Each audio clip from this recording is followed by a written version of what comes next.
오늘은 사도행전 1장 22절로 26절까지 말씀으로 오지랖 넓은 사람보다 깊은 사람이라는 제목의 말씀을 같이 나누겠습니다. 세상에는 많은 사람이 있습니다. 그 사람들은 모두 서로 다릅니다. 얼굴도 다르고 성격도 다르고 같은 식구지만 좋아하는 것, 싫어하는 것도 다릅니다. 같은 교회에서 같은 목사님의 말씀을 듣고 신앙생활하지만 믿음과 헌신의 정도도 조금씩 다릅니다. 그야말로 각인각색입니다. 그러니까 사는 모습도 다 제각각일 수밖에 없습니다. 어떤 사람은 소처럼 평생 동안 열심히 일을 합니다. 반면에 또 어떤 사람들은 애완견처럼 또 편하게 살기도 합니다. 어떤 사람들은 형광등처럼 껌뻑껌뻑 늦지만 자기 일을 묵묵히 감당하기도 하고, 또 어떤 사람들은 백열등처럼 반짝반짝 빠르지만 또 빠르게 자기 일을 감당하는 사람도 있습니다. 또 어떤 사람들은 온실의 화초처럼 그렇게 무난하게 편안하게 살기도 하고, 또 어떤 분들은 들에 있는 잡초처럼 그렇게 또 열심히 뜨겁게 살기도 합니다. 다 나름대로 한 세상을 살아갑니다. 이런 다양한 인생의 모습을 성경에서는 다양한 그릇으로 비유합니다. 그래서 디모데후서 2장 20절 이하에 이런 말씀이 있습니다. 큰 집에는 금그릇과 은그릇뿐 아니라 나무그릇과 질그릇도 있어 귀하게 쓰는 것도 있고 천하게 쓰는 것도 있나니, 그러므로 누구든지 이런 것에서 자기를 깨끗하게 하면 귀에 쓰는 그릇이 되어 거룩하고 주인의 쓰심에 합당하며 모든 선한 일에 준비함이 되리라 말씀하고 있습니다. 그렇습니다. 큰 집에는 그릇이 많습니다.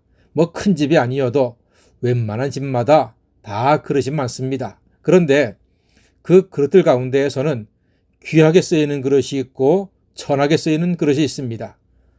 기왕에 태어난 소중한 인생들이라면 우리 모두 귀하게 쓰임받는 그릇이 되면 좋지 않겠습니까? 자, 그럼 어떤 그릇이 귀한 그릇일까요? 성경은 말씀합니다. 주인의 쓰심에 합당하면 귀한 그릇이라고 합니다. 질문 하나 드리겠습니다. 여러분, 아주 비싸서 장식장에 꼭 들어앉아 있는 그릇과 값은 싸지만 매일매일 주인이 쓰는 그릇, 여러분 어떤 것이 귀한 그릇입니까? 오늘 성경 말씀에 따르면요, 주인이 잘 쓰는 그릇, 자주 쓰는 그릇, 편하게 유용하게 쓰는 그릇이 귀한 그릇이라는 겁니다. 우리 예수님께서도 사람을 쓰셨습니다. 12제자를 불러서 세상에 보내시고 그 12제자로 말미암아 세상의 많은 영혼들을 구원하셨습니다. 예수님 제자가 12입니다. 적습니까? 많습니까? 많습니다. 우리 교회에서 보면 보통 구역 식구 서너 명만 돼도 쩔쩔 몇 대가 있지 않습니까? 그런데 예수님께서는 왜 적지 않은 숫자 12명의 제자를 선택하셨을까요? 목적이 분명합니다. 우리 예수님께서는 세상에 복음을 전파하기 위해서 12제자를 선택하셨습니다. 12그릇을 쓰신 것이지요.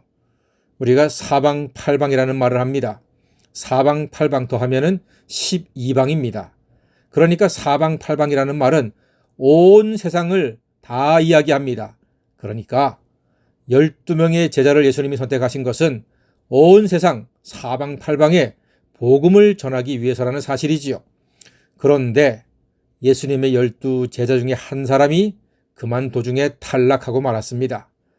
가룟 출신 유다가 예수님을 배반하고 그만 비극적인 인생의 종지부를 찍었습니다. 그래서 오늘 베드로가 그 유다의 빈자리를 채우자고 제안을 합니다. 우리식으로 말하면 보궐선거를 하는 거죠. 지난 15일 날 21대 총선이 있었습니다. 그런데 만약에 당선자 중에서 불법적인 일이 있었다, 그렇게 판결이 나면은 그 사람은 당선 취소가 되고 그 지역구는 보궐선거를 하게 됩니다. 이처럼 예수님의 제자 중에 가룟 유다의 빈자리를 채우기 위해서 제비뽑기를 하자 베드로가 제안한 것입니다. 제비뽑기는 구약 시대의 전통입니다. 그래서 사람이 제비를 뽑으나 하나님께서 그 모든 것에 주권이 있다 하신 것을 믿고 제비를 뽑습니다. 마침내 두 명이 추천되었습니다. 요셉과 맏디아 두 사람이 예수님의 제자로 추천됩니다. 첫 번째 추천자인 요셉, 성경에 보니까 바사바라고도 하고 별명은 유스도라고 했습니다. 이름만으로도 스펙이요 환상적입니다. 바사바, 안식일의 아들이라는 뜻이고요. 많은 유대인들과 폭넓은 교류를 하는 사람이었다는 뜻이기도 합니다. 또한 유스도라 했습니다. 이는 저스티스라고 하는 로마식 이름입니다. 정의로운 사람이란 뜻입니다. 이방과 로마 사람들과 폭넓은 교류를 하고 있었던 그러한 멋진 사람입니다. 그의 본명은 요셉, 하나님이 더하신다는 뜻입니다. 자, 이 이름만으로도 오지랖이 넓고 탁월한 스펙을 자랑하는 사람이었습니다. 누가 봐도 매력적이고 우선 추천의 자격을 가진 사람입니다. 우리 그렇지 않습니까? 명문대 나오고 미국 유학 갔다 왔다. 그런데 믿음까지 좋아. 모두 탐낼 만한 인재가 아니겠습니까? 이 요셉이 만약에 한국에 있었다면 이번 총선에서 아마도 강남 3구 정도의 공천을 받을 만한 그런 훌륭한 사람입니다. 그가 오늘 예수님의 제자로 추천을 먼저 받은 것입니다. 자, 그 다음 2번 추천자가 있습니다. 그의 이름이 맏디아입니다. 맏디아는 탁월한 스펙은 없습니다.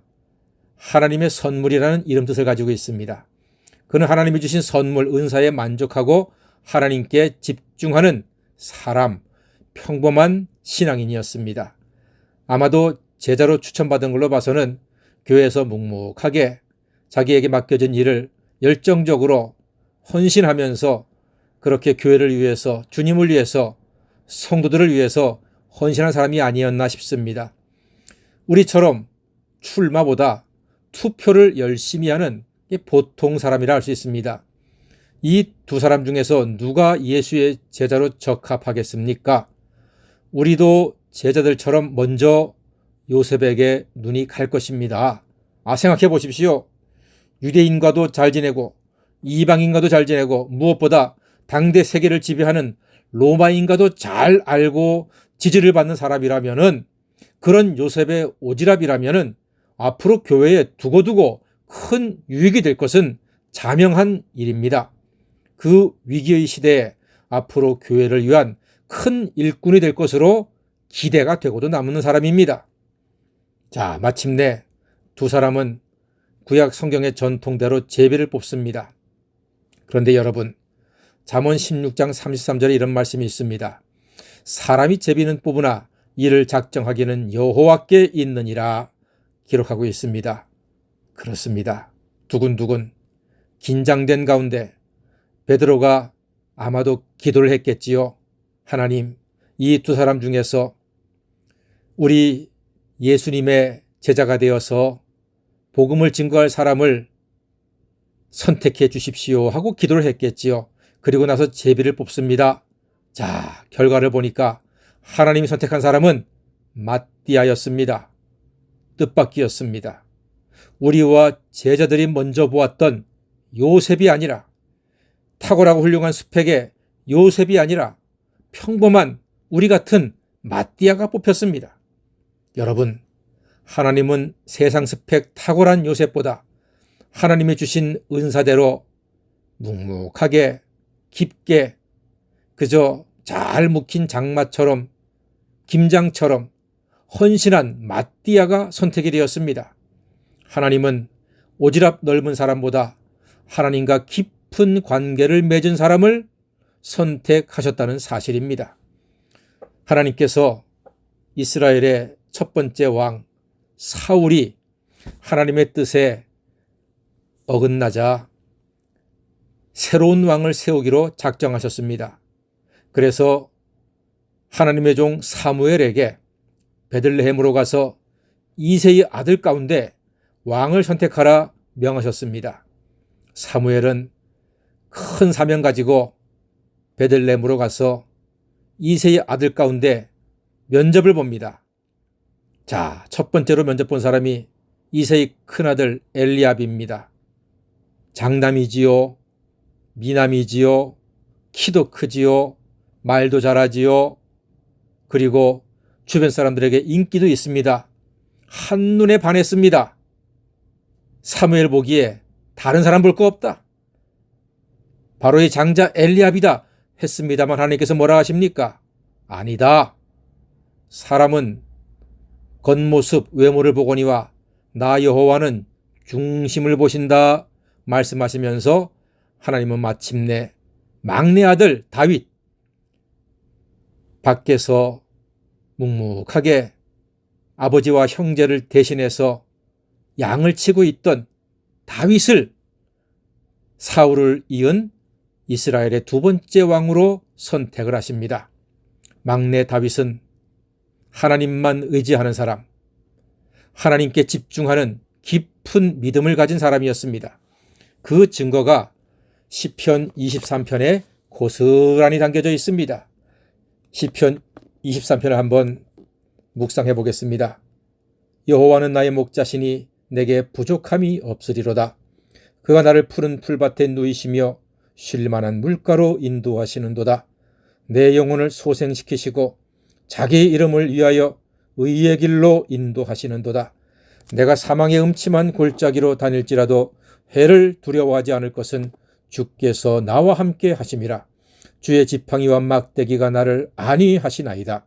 주께서 내 원수의 목전에서 내게 상을 차려주시고 기름을 내 머리에 부으셨으니 내 잔이 넘치나이다. 내 평생의 선하심과 인자하심이 반드시 나를 따르리니 내가 여호와의 집에 영원히 살리로다. 아멘. 여러분, 이 시편을 보았을 때 다윗이 얼마나 깊이 하나님을 의지하고 얼마나 깊이 하나님의 말씀과 은혜를 묵상하고 믿는지를 고스란히 보여주고 있습니다.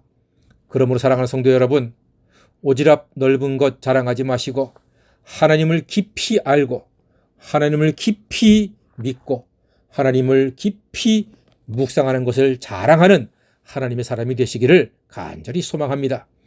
오늘 요셉은 다윗의 형 엘리압처럼 스펙은 좋으나 깊이가 별로 없었습니다. 반면에 마띠아는 다윗처럼 스펙은 별로였으나 하나님을 깊게 믿고 의지했던 사람이었습니다.